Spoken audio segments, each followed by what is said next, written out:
La luz del mundo y los testigos de Jehová encubren abusos. Descubre mi escape de un infierno religioso. Casi me quitó la vida, y ahora expongo todo. Suscríbete al cristiano imprudente para verdades que sacuden. Bautizada a los 15 por un abusador. Expulsada de los testigos de Jehová. Mi familia y yo rompimos el silencio. ¿Te atreves a saberlo todo? Suscríbete al canal Cristiano Imprudente. Abusos, traición y renuncia. Mi lucha contra los testigos de Jehová y cómo salvé a mi familia. La verdad duele. Únete al canal Cristiano Imprudente y suscríbete ya.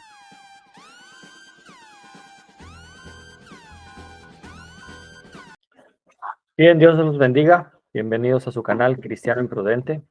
En esta ocasión tengo la oportunidad de entrevistar a alguien. Ahorita les voy a presentar. La entrevistada es una mujer que salió de los testigos de Jehová tras unas experiencias traumáticas, también en otras situaciones que vamos a ver ahorita, y que ha enfrentado represalias, ¿no? Y ahora está reconstruyendo su vida. Y pues este es su canal Cristiano Imprudente, compartan. Vamos a iniciar unos minutos. Vamos a hablar de este ingreso a los testigos de Jehová y qué factores influyeron en esto, ¿no? Gracias por estar aquí a todos. Sandra, bienvenida. Bienvenida, gracias por estar por aquí. ¿Por qué no te presentas brevemente y nos cuentas un poco sobre quién eres el día de hoy? Hola, buenos días. Mi nombre es Sandra y vivo en México. Fui miembro de la organización, empresa o secta, como quieran llamarle, de los Testigos de Jehová por más de 32 años. Estuve bautizada desde los 15 años. Conocimos a estas personas cuando yo tenía 12 años. Y actualmente pues tengo un año, 7 meses que salimos toda mi familia y yo de ese lugar. Wow, toda tu familia ha salido. ¿Cómo fue ese proceso de despertar dentro de esta organización? Pues estuvimos ahí por muchos años, estuvimos apoyando construcciones, estuvimos apoyando predicación, y como comenté me bauticé a los 15 años. De ahí, desde que conocimos, fuimos personas que llegamos a lo que se nos enseñó, llegamos. Nos deshicimos de imágenes, nos deshicimos de ropa, de vocabulario, y intentamos hacer las cosas como nos estuvieron enseñando, nada más que con un pequeño problema, porque no nos dimos la tarea de investigarlos antes, de investigar de dónde viene, de investigar quiénes son, hacia dónde van. Nos dimos con lo único que llegan todas las mañanas, con esperanza. Venimos de una familia con mucha violencia doméstica, así es de que lo que nos hizo ingresar a este lugar fue la esperanza de una mejor vida, de una mejor familia. Ok.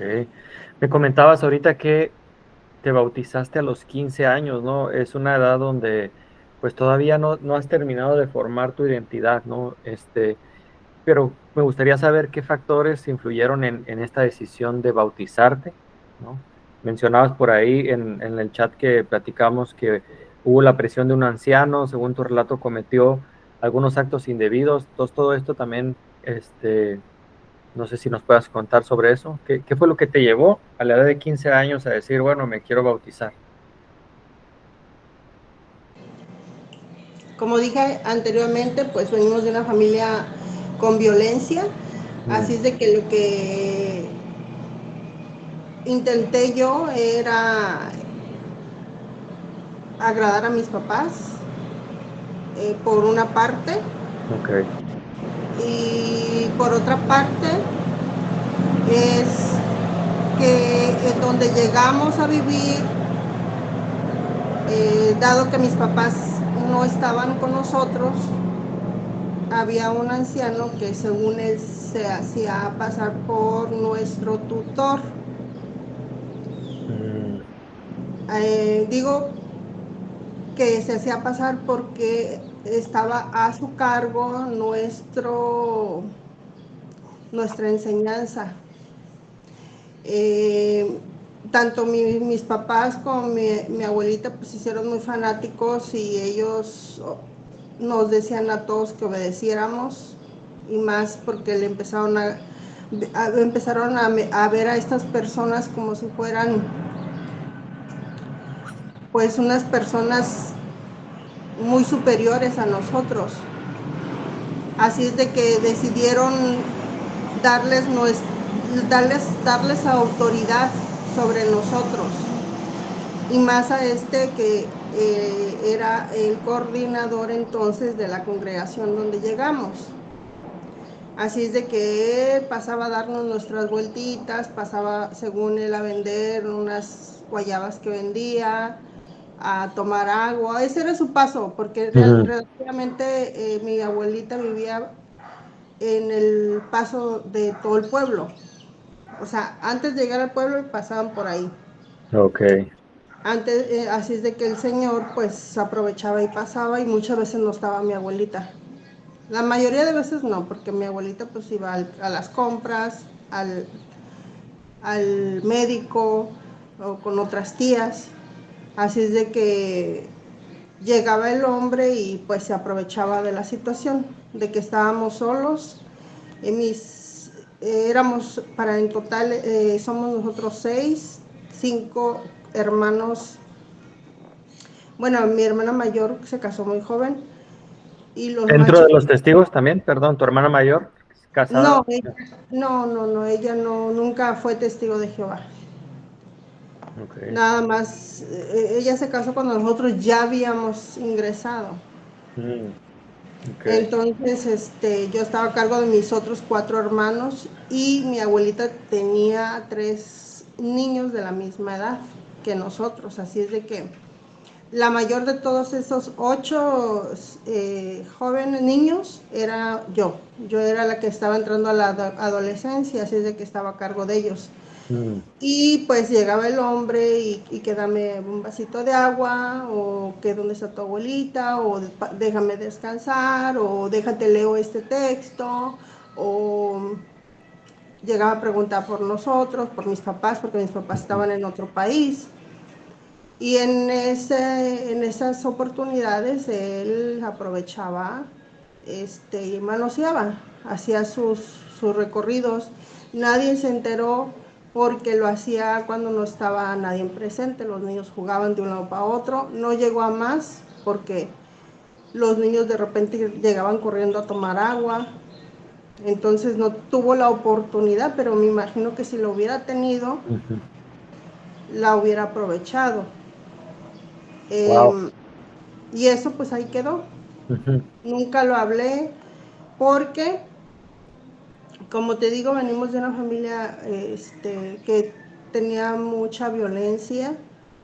Nunca nos enseñaron, lamentablemente mis papás pues no tenían esa cultura de enseñarnos que hay personas malvadas en todos lugares y que pueden hacernos daño, y que hacer en esos casos. Así es de que eso se quedó Claro. en silencio. Pero cuando dices que vivías mucha violencia en tu hogar, ¿te refieres a violencia intrafamiliar, peleas de matrimonio entre los padres? ¿A qué tipo de violencia referimos? Sí, la violencia era desde golpes con mangueras, cintos, nos hincaban, nos ponían de estas corcholatas, no sé si las conocen allá, Sí.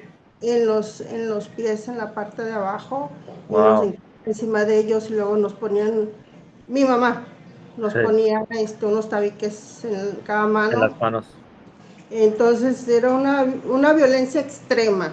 Sí, sí, sí. Una vez me quemó las manos. Wow. ¿Eso era Y ya siendo ella testigo de Jehová o antes no, todas desde estas antes? cosas las vivimos antes, Ok, chiquitos. Cuando llegamos con los testigos de Jehová, venimos, también ella venía cargando todo esa, pues ¿cómo esas sí, prácticas, ¿no? esa Mm, culpa que venía de ser como ya. era, de ser agresiva, de ser violenta. Mi papá pues trabajaba todo el tiempo, si se daban cuenta pues llegaba y cansado y Ujú, no se podía hacer mucho. claro, Cuando entramos a los testigos de Jehová dijimos, ay, por fin esto se va a acabar, sí. pero la violencia siguió verbal, Mm, ¿sí? O de repente una cachetada y volaban por allá, wow, es, pues la cara, la boca se reventaba. Entonces yo hablo hoy con mi mamá y le digo que a lo mejor esa era una de las razones por las que no me atreví a, a comentar lo que estaba pasando, claro. porque ellos llegaron siendo muy fanáticos, Ujú, se hicieron extremadamente fanáticos. sí, sí. Y una cosa como esta, pues no se podía platicar porque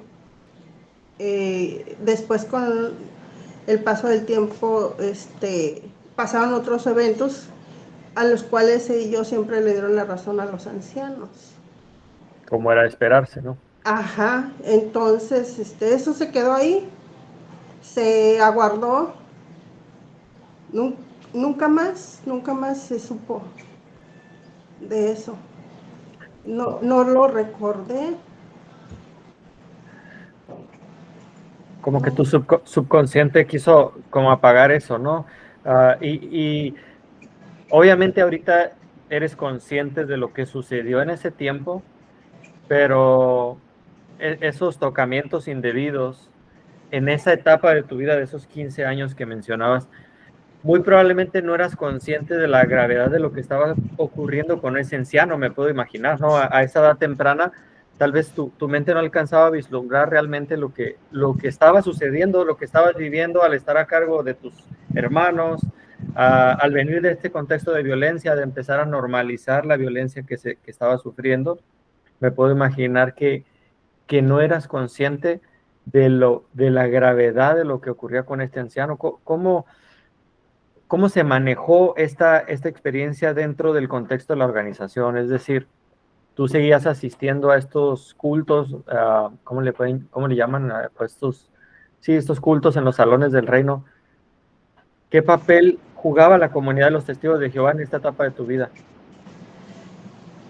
Pues de silencio, todo Silencio. fue silenciado. Tanto así que silencié esos recuerdos.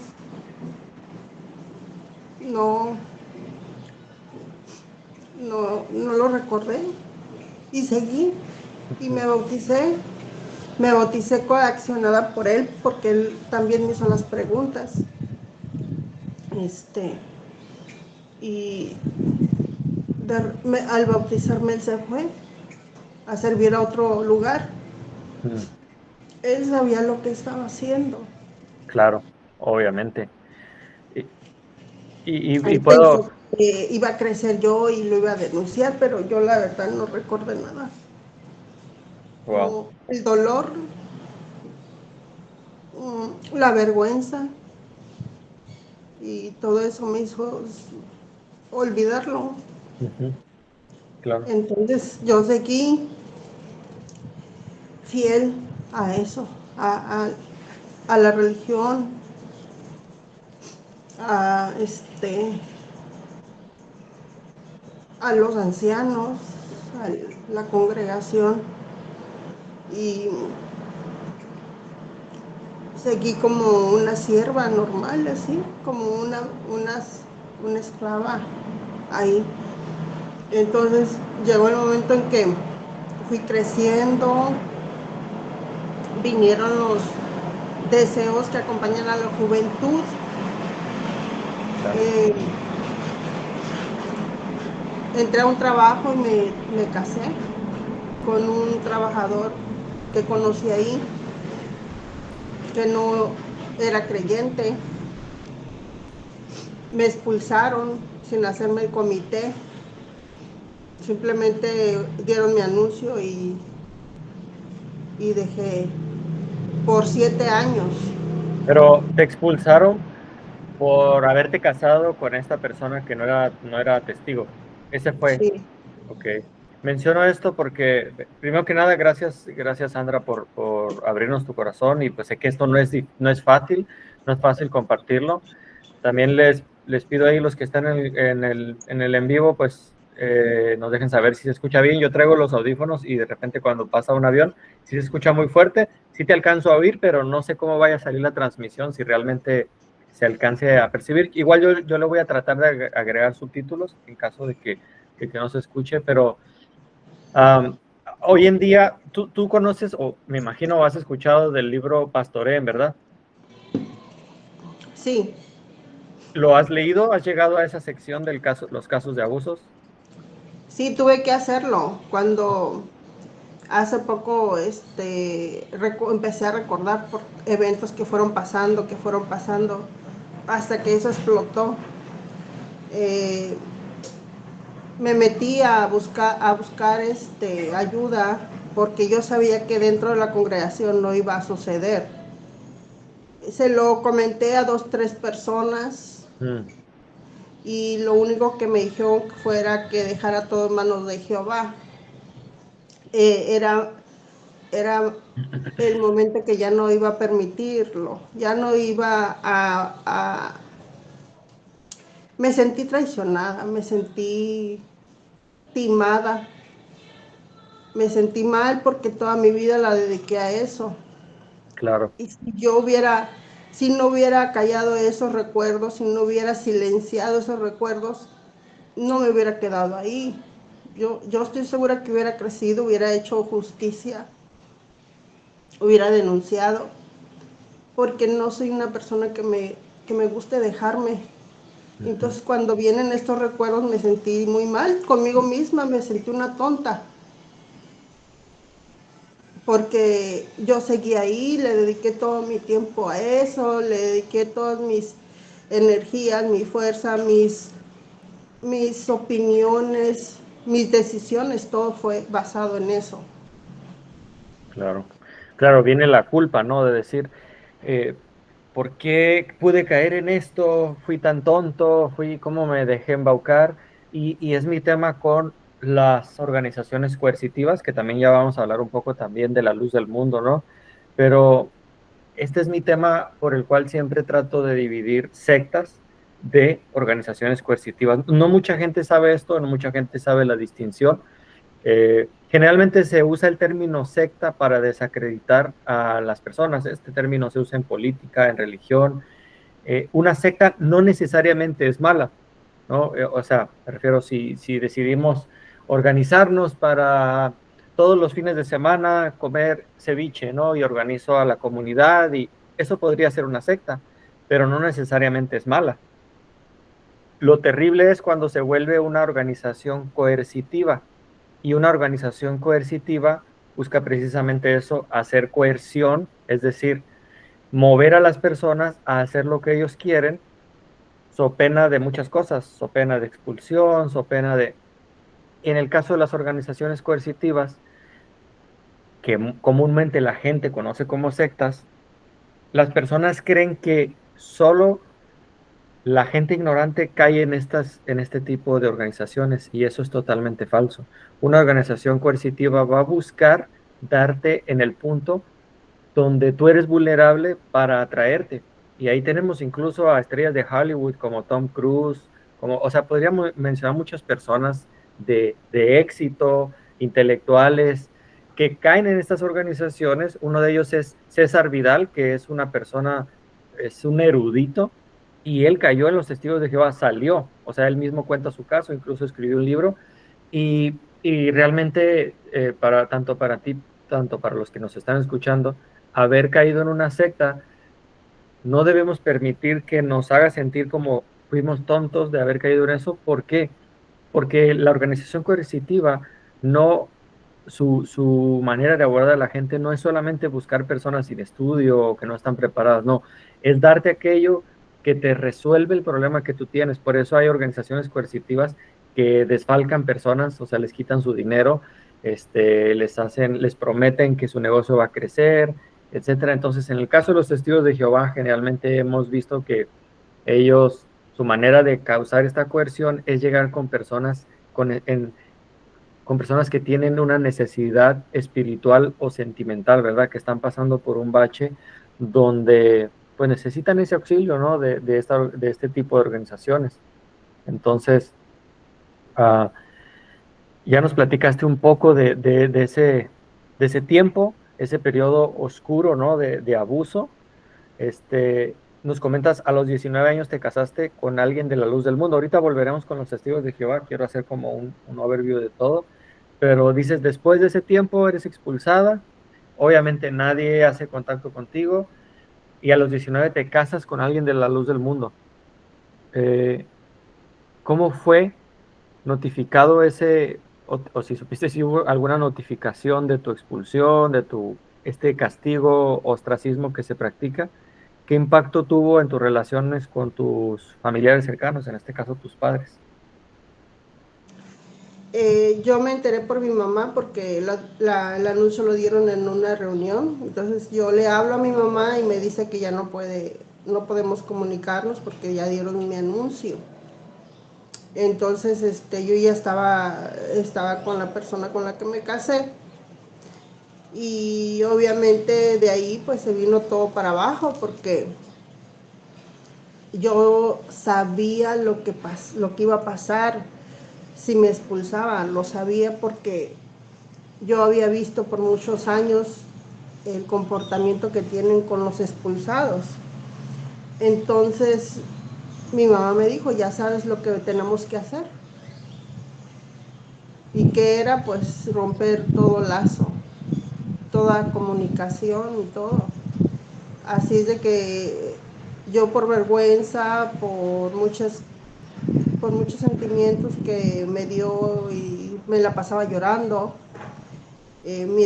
mi esposo entonces dijo, vámonos de aquí, vámonos a otro lugar, y nos fuimos a Estados Unidos. Y ya llevaba yo una bebecita. Antes de irme, pasé a ver a mi mamá a una ciudad cercana donde ella vivía. Estuve ahí un tiempo, no sé, unos días, y obviamente pues asistí a las reuniones. Mientras estuve ahí con ella, porque me iba a despedir, iba a irme a un lugar lejos donde ya no la iba a ver. Y ella aceptó. Así es de que mientras estuve ahí, estuve yendo a las reuniones, era un salón lejano, y los familiares, o sea, sus hermanas, sus sobrinos y todos ellos tenían una camionetita y nos fuimos a la reunión.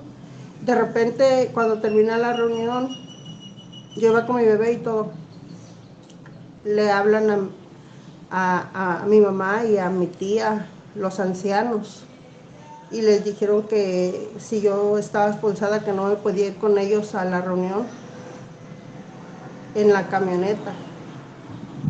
Eso fue un sentimiento de verdad me sentí vulnerable. ¿Por qué? Me sentí muy vulnerable porque yo estaba recién parida. Y no les importó que yo llevara a las niñas caminando kilómetros hasta llegar al salón. Y me mandaron caminando. Pero de todo yo así asistía. Me iba una hora antes y agarraba camino, y ya les dice mamá, pero la bebé sí, no, dice. Entonces,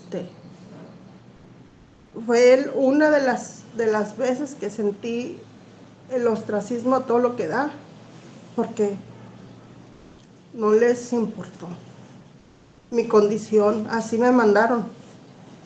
Obviamente, yo ahora lo pienso y digo, pues yo la culpa, porque yo hubiera dicho, ok, pues no voy. Pero uno quiere obedecer, ¿verdad? Quiere seguir obedeciendo, quiere seguir ahí. Entonces, Ya de ahí me fui a Estados Unidos, estuve con mi esposo allá.